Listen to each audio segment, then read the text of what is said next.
بسم الله الرحمن الرحيم إنا أعطيناك الكوثر فصل لربك وانحر إن شانئك هو الأبتر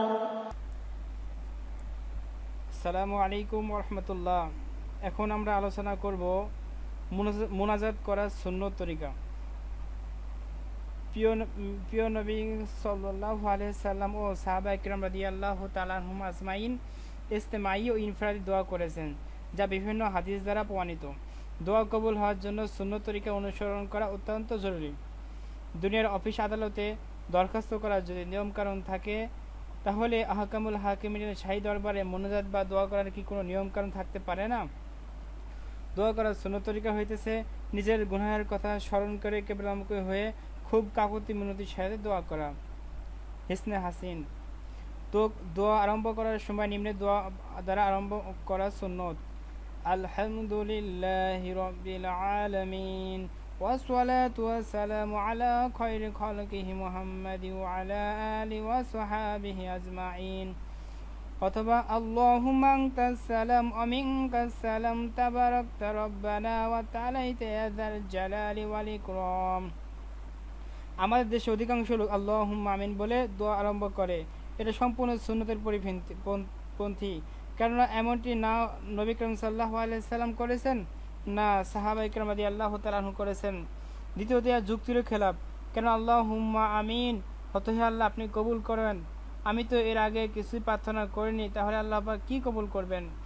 দোয়া শুরু করার পর এই দোয়া পড়বে, কেন আদম আলাইহিস সালাম 350 বছর কান্নার পর দোয়াটি পাঠ করে মুক্তি পেয়েছেন। রব্বানা যালামনা আনফুসানা ওয়া ইল্লাম তাগফির লানা ওয়া তারহামনা লানাকুনান্না মিনাল খাসিরিন। এরপর যে কোনো নেক দোয়া করা, পরিশেষে দরুদ শরীফ পাঠ করে নিম্ন লিখিত দোয়াটি পড়া, কেননা হাদিসে পাকে বর্ণিত আছে, যে ব্যক্তি মুনাজাতের শেষে দোয়াটি পাঠ করবে আল্লাহ পাক তার দোয়া অবশ্যই কবুল করবেন।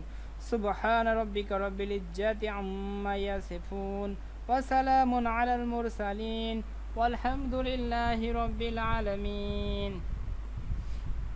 দোয়া শেষে বিহাক্কি লা ইলাহা ইল্লাল্লাহ বলে দোয়া শেষ করার প্রচলন যে আমাদের দেশে রয়েছে, তা সম্পূর্ণ সুন্নতের পরিপন্থী, কেননা এমনটি না কোনো হাদিস দ্বারা প্রমাণিত। অধিকন্তু প্রিয় নবী করিম সাল্লাল্লাহু আলাইহি সাল্লাম দোয়া শেষ করার নিয়ম কানুন যেভাবে শিক্ষা দিয়েছেন, সেভাবে আমাদের নতুন কোনো কিছু করার তো অবকাশ নেই। দোয়া করার সময় দুহাত বুকে বরাবর উঠানো সুন্নত। দোয়ার মাঝে সামান্য দুহাতের মাঝে সামান্য ফাঁক রাখা সুন্নত। আবেগের সঙ্গে দোয়া করার সময় প্রয়োজনে হাত আসমানের দিকে উঠতে পারে, কিন্তু চেহারা ও নজর আসমানের দিকে উঠানো মাকরুহ। হিসনে হাসিন। মুনাজাতের সময় মাথা নিচু করে রাখা মাকরুহ।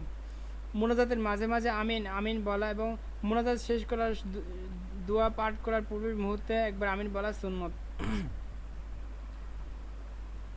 এখন জানা দরকার যেসব সময়ে দোয়া কবুল হয়ে থাকে। 1 নম্বর, কদরের রাত্রে। 2 আরাফার দিন পূর্ণ দিন। 3 রমজানের পূর্ণ মাস। 4 প্রত্যেক রাত্রি দ্বিতীয়াংশ। 5 প্রত্যেক রাত্রি প্রথম তৃতীয়াংশ।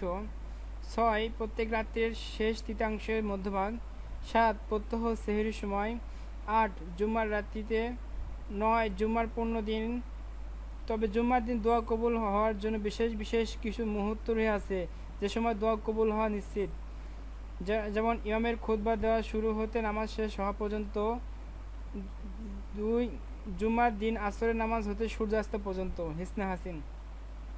যে বছর দোয়া কবুল হয়, নামাজের আজান হওয়াকালীন, আজান ও তাকবীরের মধ্যবর্তী সময়ে কোনো ব্যক্তি বালা মুসিবতের মধ্যে পতিত হয়ে আজানের সময় হাইয়া আলাল সালাহ হাইয়া আলাল ফালাহ এর পর দোয়া করলে। 4 জিহাদের ময়দানে কাতার বন্দী অবস্থায়। 5 ফজরের নামাজের পর। 6 নফল নামাজের মধ্যে সিজদারত অবস্থায় আরবিতে দোয়া করলে। 7 কুরআন কারীম তেলাওয়াত করার পর। 8 কুরআন কারীম খতম করার পর। 9 জমজমের পানি পান করার সময়। 10 মৃত্যু শয্যায় শায়িত ব্যক্তির পান বের হওয়ার সময়। 11 মোরগের বাগ দেওয়ার সময়। 12 দিনই মজলিস চলাকালীন সময়ে। 13 ইমামের ওয়ালাদ্দল্লিন বলার সময়ে মনে মনে দোয়া করলে। 14 একামতের সময় দোয়া করলে। 15 বৃষ্টি বর্ষণের সময় দোয়া করলে। 16 কাবার শরীরের প্রতি দৃষ্টি পড়ার সময় দোয়া করলে। দোয়া কবুল হওয়ার স্থানসমূহ: মাতাফের মধ্যে তাওয়াফ করার জায়গায়, মুলতাজামের নিকট, মিজাবের নিকট, বায়তুল্লাহ ছাদের যে নালী যেখানে দিয়ে ছাদের পানি পড়ে। 4 বায়তুল্লাহর ভিতরে। 5 জমজমের কূপের নিকটে। 6 সাফা পাহাড়ের উপর। 7 মারওয়া পাহাড়ের উপর। 8 মাসআ এর মধ্যে সাফা মারওয়া দৌড়ানোর জায়গায়। 9 আরাফাতের ময়দানে। 10 মুজদালিফার মধ্যে। 11 মিনার মধ্যে। 12 মিনার অবস্থিত 3টি পাথরের স্তম্ভের নিকটে। এখন জানা দরকার মুনাজাতে কি কি দোয়া পাঠ করতে হবে।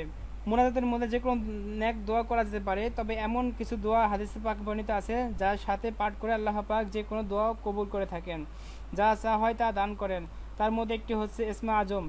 এক হাদিসে বর্ণিত আছে আল্লাহ পাকের ইসমে আজম হচ্ছে লা ইলাহা ইল্লা আনতা সুবহানাকা ইন্নী কুনতু মিনাজ জালিমিন। অন্যত বর্ণিত আছে আল্লাহুম্মা ইন্নী আসআলুকা বিআন্নাকা আনতাল্লাহ আল-আহাদু সামাদ আল্লাযী লাম ইয়ালিদ ওয়া লাম ইউলাদ ওয়া লাম ইয়াকুল লাহু কুফুয়ান আহাদ।